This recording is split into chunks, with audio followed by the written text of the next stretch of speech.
जय जिनेन्द्र शाह। सब्जेक्ट है कर्म, कर्मफल और कर्मफल परिणाम। हम पीछे की वीडियो में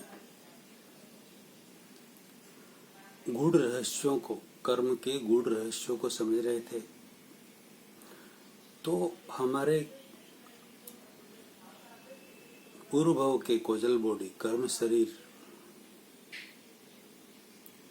के अनुसार ही हमें इस भव में माता पिता, भाई बहन, सगे संबंधी, यार दोस्त, हमारा शरीर भी उसके अनुरूप ही बनता है।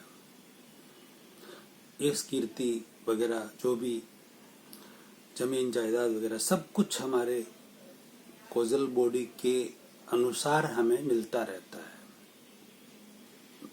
किसी को कम, किसी को ज्यादा, कोई गरीब, कोई अमीर, कोई कुरूप, कोई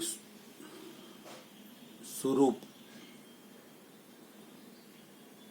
किसी के अंग उपांग बहुत ही बढ़िया होते हैं और किसी के अंग उपांग विकृत होते हैं। कोई जन्म से ही दिव्य चक्षु होते हैं उनके, और दूसरे जन्म से ही अच्छी तरह से देख सकते हैं, अच्छी तरह से सुन सकते हैं, अच्छी तरह से बोल सकते हैं। कोई व्यक्ति नहीं देख सकते, बोल नहीं सकते, सुन नहीं सकते। कोई विकलांग होते हैं, दिव्यांग होते हैं, कोई पूर्ण अंग वाले होते हैं। ये सब आपके सामने है। तो ये सब यदि बीज जो हमने डाला है और सबका एक जैसा ही फल आए, ये जरूरी नहीं। बीज के संस्कार, बीज के अंदर जो कॉज है, बीज का जो कर्म शरीर है, कोजल बॉडी है, उसके अनुरूप ही फल आएगा।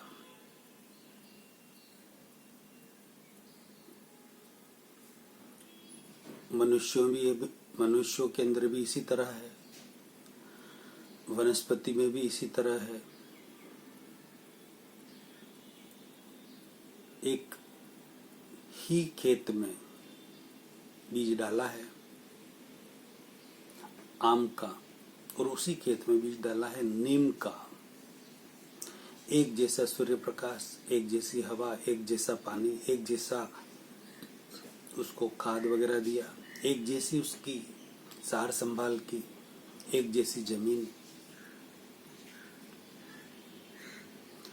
एक का फल एकदम मीठा आम का, और नीम का फल एकदम कड़वा। ये अलग क्यों? इमली इतनी खट्टी क्यों? आंवला कसायला क्यों?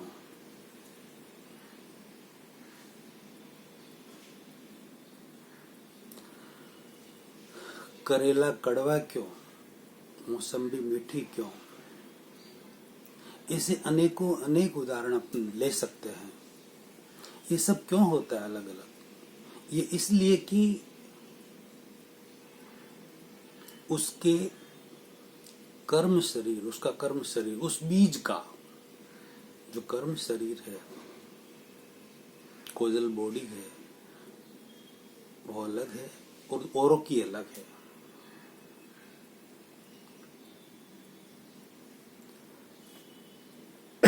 सॉरी। अलग बनने के पीछे का कारण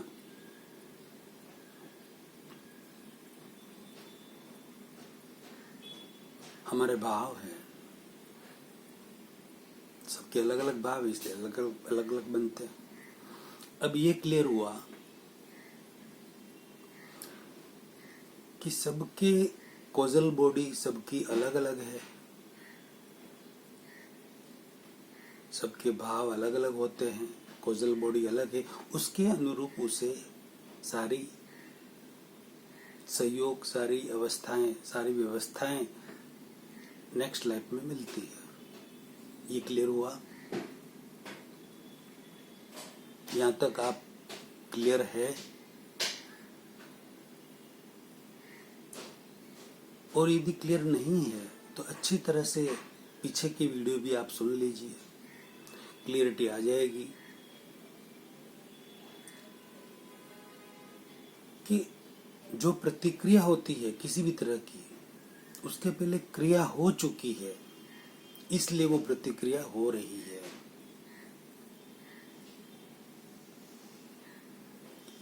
जो एक्शन होता है, रिएक्शन होता है, उसका एक्शन पहले हो चुका है।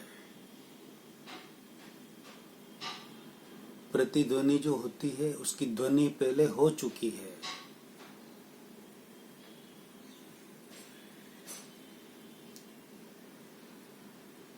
प्रतिस्पंदन होते हैं मन के, उसके स्पंदन पहले हो चुके हैं, यानी कि क्रिया की प्रतिक्रिया होती ही है। ये परफेक्ट सिद्धांत है। हमारे तीर्थंकरों ने अच्छी तरह से इसे बताया है, समझाया है, और आज के साइंटिस्ट भी इसे प्रूव करके गए। साइंटिस्ट न्यूटन ने तो बताई है क्रिया की प्रतिक्रिया का सिद्धांत। अब यदि क्रिया की प्रतिक्रिया होती ही है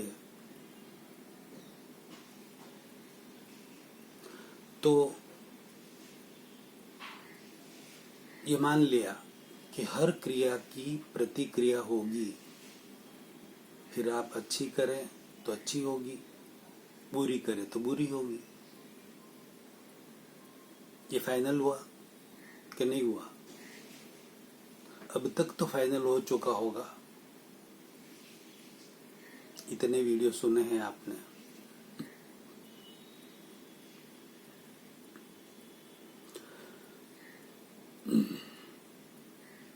ये 5वां 6वां वीडियो 7वां वीडियो होगा कर्म के ऊपर।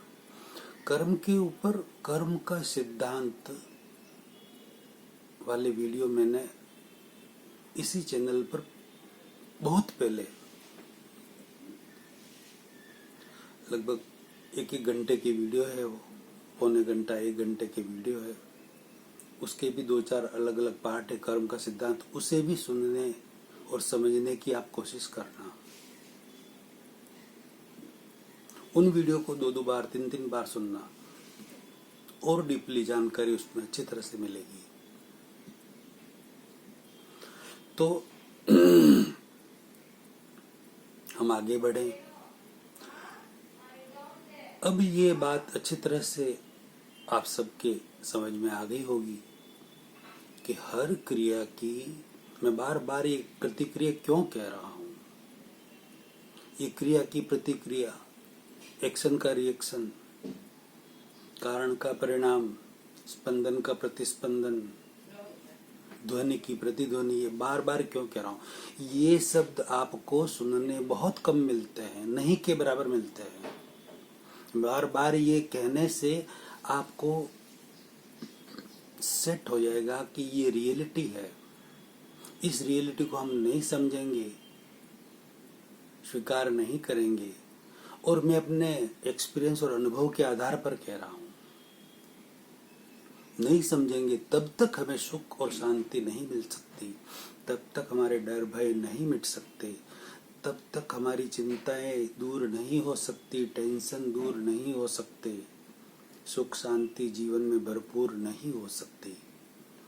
क्षणिक सुख शांति मिल सकती है आपको, कुछ इच्छाएं हुई, उसकी पूर्ति हो गई, उस समय आपको संतोष हो गया, और थोड़ी देर के बाद बात तो वैसी की वैसी। वो की वो तड़प, वो की वो ललक, वो की वो चाहत, यानी कि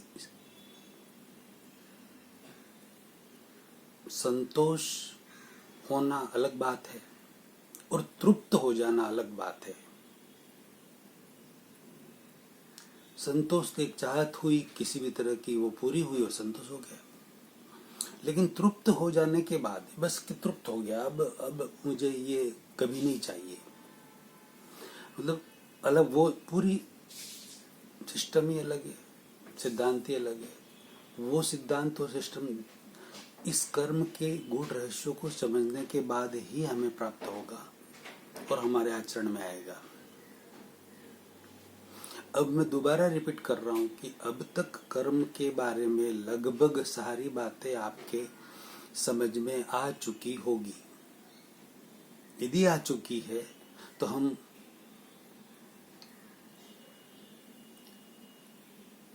हमें ये नक्की करना है कि हमें क्या सुनना अच्छा लगता है। कोई गाली दे, कोई हमारा अपमान करे, कोई हमें उल्टा कुछ भी सुना देवे, ये सुनना हमें अच्छा लगता है? नहीं लगता ना, किसी को नहीं लगता है। तो आप जो बोलते हैं, किसी को गाली देते हैं, उल्टा सुना देते हैं, किसी का अपमान कर देते हैं, तो सामने वाले को अच्छा लगता होगा, लगता है ना? नहीं लगता। तो फिर आप खुद कह रहे हैं कि सामने वाले को अच्छा, आपको खुद को अच्छा नहीं लगता तो सामने वाले को भी अच्छा नहीं लगता होगा ना। तो फिर आप उसे दुख क्यों दे रहे हैं, तकलीफ क्यों दे रहे हैं, गाली क्यों दे रहे हैं, पीड़ा क्यों पहुंचा रहे हैं? आप जो पीड़ा पहुंचा रहे हैं, दुख दे रहे हैं, गाली दे रहे हैं, तकलीफ दे रहे हैं, आप जो क्रिया कर रहे हैं ना, उसकी प्रतिक्रिया होगी। सिद्धांत क्या है?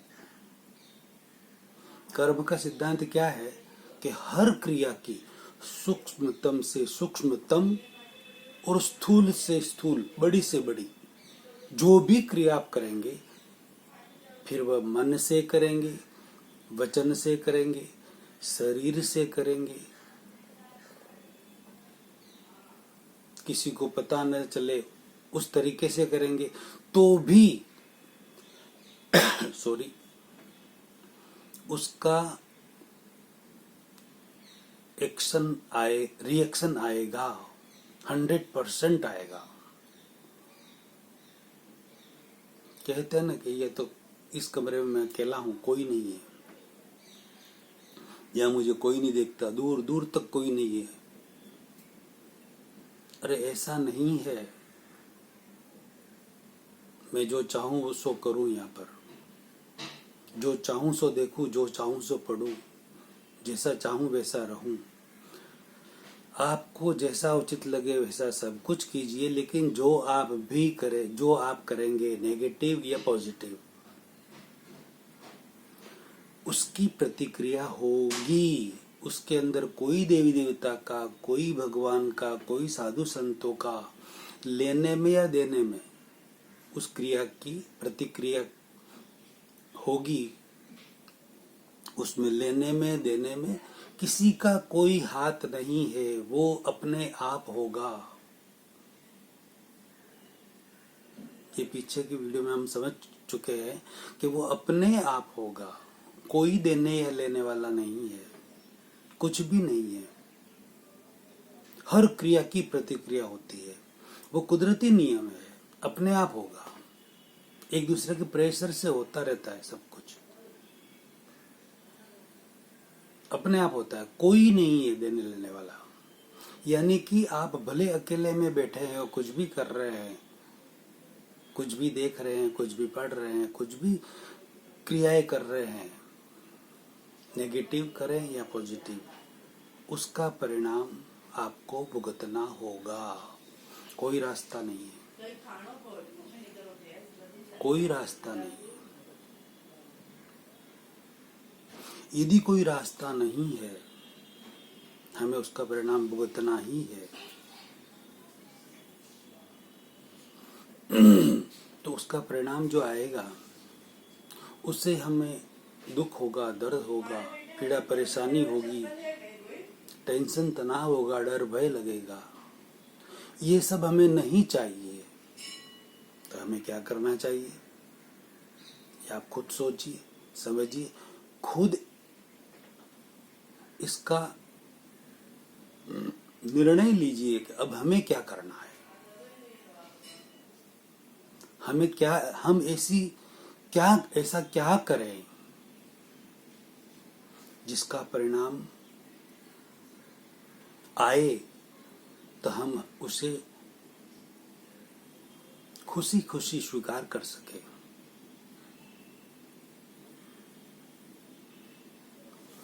अगली